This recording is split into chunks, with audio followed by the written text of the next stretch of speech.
Hey everyone, it's Dan Mike Beer, and it is the season of Lent, and so fittingly we're going to be reviewing Doppelbocks for the next 4 weeks. Yeah, that's right. So what are we starting out with today, Dan? So today is the original Doppelbock ever created all right. by the Paulaner monks. So during the season of Lent, the monks, were unable to eat solid food, so they brewed what they called liquid bread. Okay, they're fast, so they couldn't have any of that? That's right. So this is from the Paulaner monks in Munich, Germany, 7.9 ABV. That is some liquid bread there. Yeah, it looks nice. So we're looking for a nice chestnut brown color. And so it's darker because, they've got two kind of malts in here. They've got dark Munich malts and Pilsner malts. So the dark malts are giving it that kind of brownish dark color. Yeah, already just pouring it, I can smell quite a bit from that. So yeah, that's a really kind of ambery orange color. Mm-hmm. It's really nice. Good clarity, you can see through it. Mine's got a lot of bubbles on it. Yeah, not a ton of head though. Not a lot. So we should be smelling definitely malts. Yes. Dominated by the malts. Mm-hmm. Some sweetness. Yeah. So you shouldn't really detect any hop presence to it. No, I think it's more the malt is what I'm having most of there. Well, let's give it a taste. All right, cheers.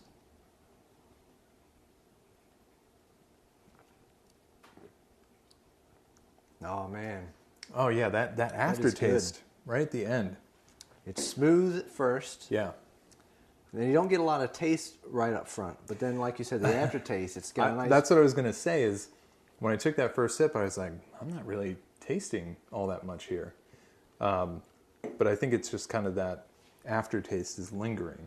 Even after putting it down, I'm still tasting it. It's a kind of a full taste to it. Pretty bready, malty for sure. A slight bit of sweetness. A full taste, like I said, it's kind of sticking to my mouth. That's really tasty. So this is the Doppelbock we should be comparing all other Doppelbocks to. That's what we should do, yeah, because this is the original, so we got to compare everything back to the original. Yeah, that's right. So is it still the Paulaner monks that are brewing this today, or have, like everything else, they've been bought by InBev? I would assume, I'm going to say that it's still owned by the monks. I'm not 100% certain. Yeah, it seems like most of the Abbey ales that we've tried and whatnot, they're still being brewed in some sense by the monks. It's still going back to the monastery. Right. And I think they're using the same recipe with maybe a few tweaks here and there since they started. Right. So, yeah, that's always interesting when they use the same recipe because it's like, a lot of the microbreweries in the U.S., they're trying different things all the time. Mm-hmm. We've certainly had some very strange experimental beers. Yeah.